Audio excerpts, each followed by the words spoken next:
Hoje, os tsunamis matam milhares e varrem tudo o que há em seu caminho.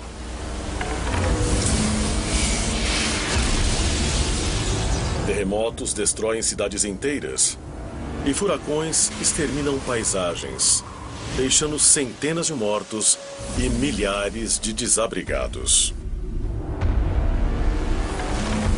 Desde que a Terra existe, acontecem desastres naturais.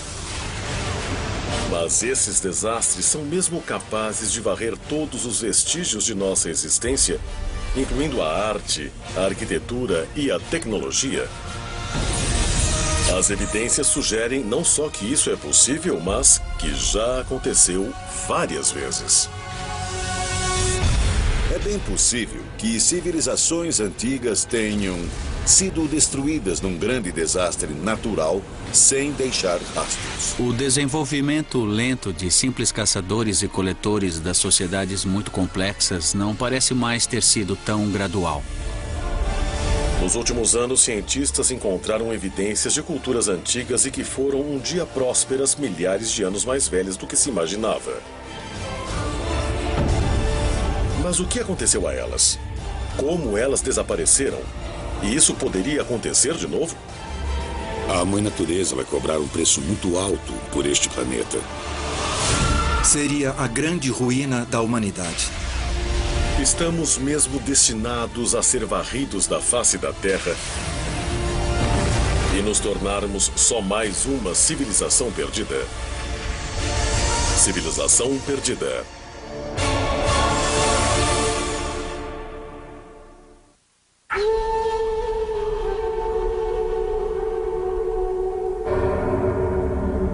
Oman, Rub al-Khali.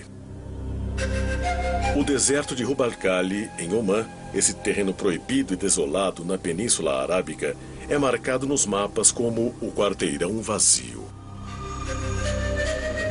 Suas areias que se movem e o calor escaldante são lar de aranhas bastante venenosas.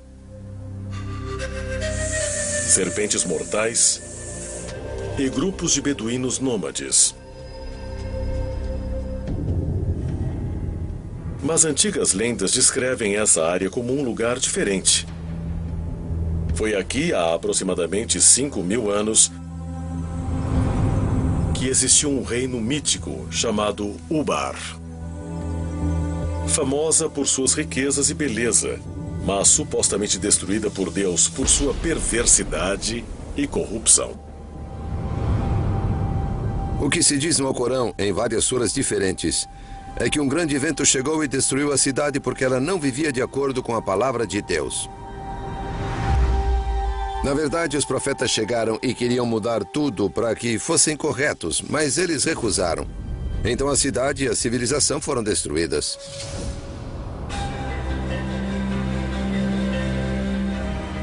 Durante séculos, historiadores e exploradores buscaram provas da existência de Ubar. Mas foi necessária uma combinação incomum de tecnologia espacial e arqueologia tradicional para encontrar evidências de que Ubar pode ter sido mais do que um mito. Em 1983, o arqueólogo amador Nicholas Klepp chegou à NASA com um pedido diferente, que resultou numa expedição conjunta à Península Arábica. Ele tinha acabado de ler sobre o uso de imagens de radar para mapear rios subterrâneos no Egito e queria saber se essa tecnologia poderia ser usada para encontrar uma cidade perdida se ele soubesse aproximadamente onde ela estava. A bordo da nave espacial Columbia, a tecnologia chamada de radar de imagens espaciais funcionava como uma máquina de raio-x subterrânea. Primeiro, as imagens eram gravadas no espaço.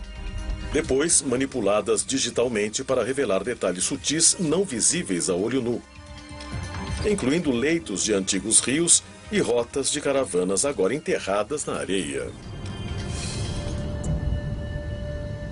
Eu nunca pensei que a cidade perdida pudesse ser descoberta do espaço.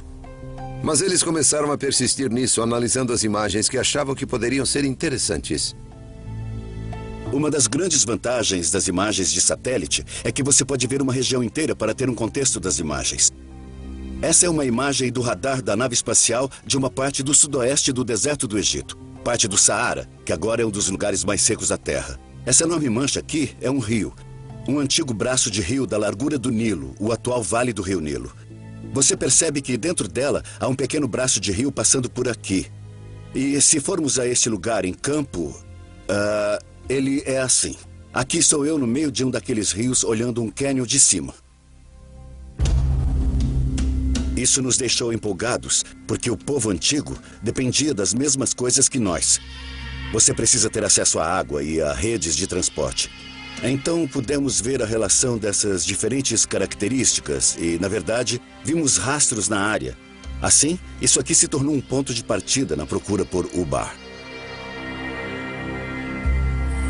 As imagens de radar por satélite do deserto de Rub al Khali também mostravam antigas trilhas de caravanas convergindo numa área no limite leste do quarteirão vazio.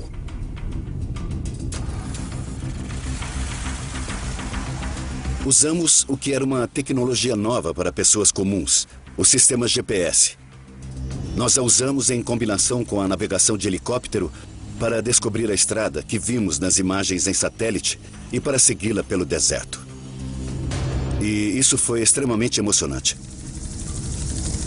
Dissemos, vamos ficar nessa área que tem essa montanha imensa e a água embaixo dela, ou uma fonte. E aterrissamos e eles disseram, bom, o que você acha desse lugar? E eu disse, nossa, olha só, você pode ver as estruturas. Isso corresponde à primeira parte do que um lugar antigo deve ter, feito de pedras, paredes, construções, esse tipo de coisa, e muita cerâmica para todo lado. Depois nós identificamos vários lugares que eram claramente importantes até hoje, e um deles era Ubar. Você tem que visualizar centenas de milhares de caravanas com centenas de milhares de camelos, burros e tudo mais, carregando suprimentos e materiais da costa por esse lugar em particular, na antiga Ubar. Esse era um posto de comércio para reunir caravanas de camelos que atravessavam o deserto. Havia, na verdade, uma fortaleza lá, mas ela só guardava o suprimento de água, que era uma maneira das caravanas de camelos serem controladas. Se quisesse passar pela área, tinha que pagar seus impostos. Outras escavações no local revelaram evidências de 8 torres ligadas por paredes de 9 metros. Isso se encaixava na descrição de Ubar no Alcorão como a cidade dos pilares. Mas se a lendária cidade realmente existiu, isso quer dizer que outras histórias sobre Ubar seriam verdadeiras? Sua destruição por afundamento na areia, por exemplo. De acordo com os cientistas e geólogos, foi a erosão de um aquífero embaixo da cidade que fez com que Ubar desaparecesse.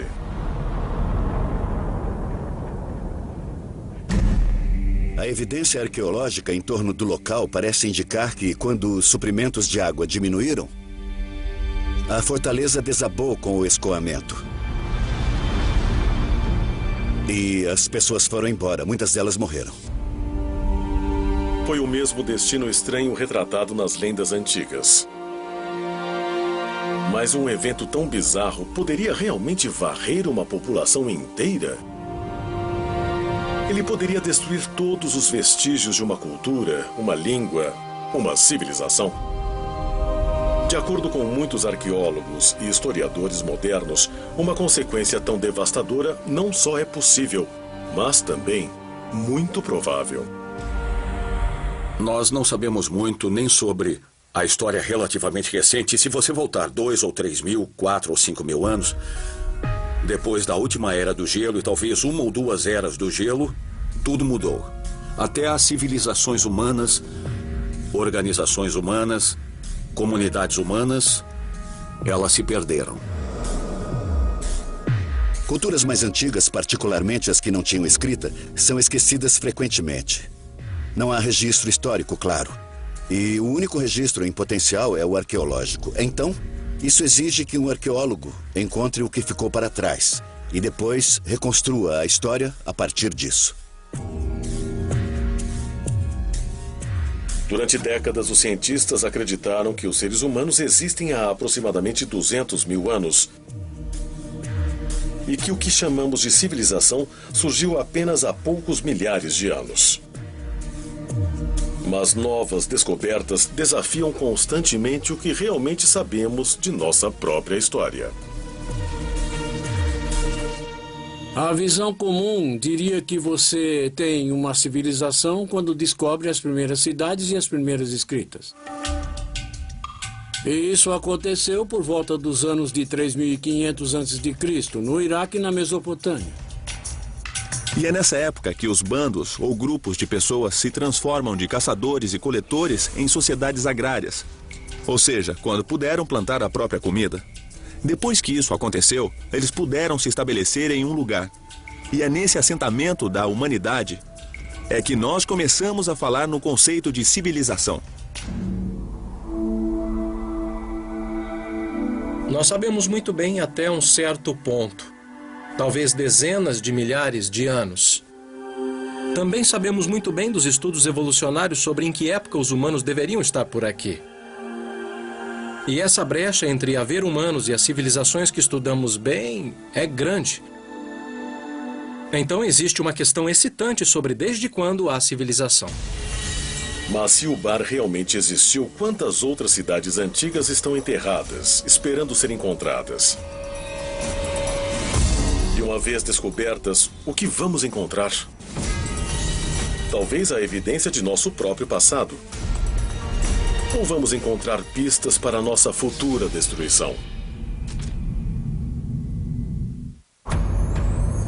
Çayırfa, leste da Turquia, 1994. Numa montanha rural, o arado de um fazendeiro curdo parou abruptamente quando ele atingiu uma pedra retangular imensa, enterrada em parte na terra. Durante vários dias ele tentou cavar e retirar o objeto difícil. Então, algo inesperado aconteceu. O fazendeiro começou a encontrar evidências de formas estranhas esculpidas na pedra. Logo, sua descoberta atraiu equipes de arqueólogos internacionais até o local. E depois de cuidadosa escavação, uma série de pedras megalíticas imensas foram reveladas.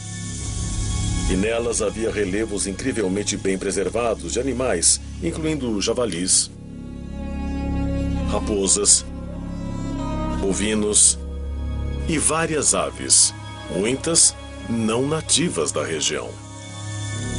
Estes são desenhos perfeitamente executados.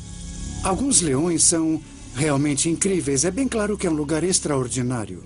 Mas o que foi realmente impressionante é que o local, conhecido como Göbekli Tepe, ou Monte com Umbigo, na Turquia, parece ter 11.000 anos. Quase 5.000 anos mais que qualquer outro local comparável. Göbekli Tepe é um ponto de virada. O que ele significa para os arqueólogos é que nós temos que estender, expandir nossa definição de civilização para incluí-lo. Göbekli Tepe pegou todo mundo de surpresa. Nunca vimos nada igual. Ele mostra uma sofisticação tremenda. É uma descoberta surpreendente para um período tão antigo. Göbekli Tepe é extraordinária. Ela tem 7.000 anos a mais que as pirâmides. As pessoas dizem como os egípcios teriam aquela tecnologia, aquele entendimento em estágio tão primitivo na humanidade. Mas acho que precisamos ver essas ideias sob uma luz completamente nova. Porque Göbekli Tepe tinha 7.000 anos a mais. Nos últimos anos, imagens de radar do local ajudaram a revelar um complexo imenso, mostrando mais de 20 enormes estruturas ovais, cada uma consistindo de colunas megalíticas em forma da letra T, junto com 4 pilares de calcário esculpido, unidos por paredes de pedra de 1,80 m de altura e colocadas num círculo de 9 a 30 metros de diâmetro. É óbvio que há um grande planejamento, há uma previsão, há uma habilidade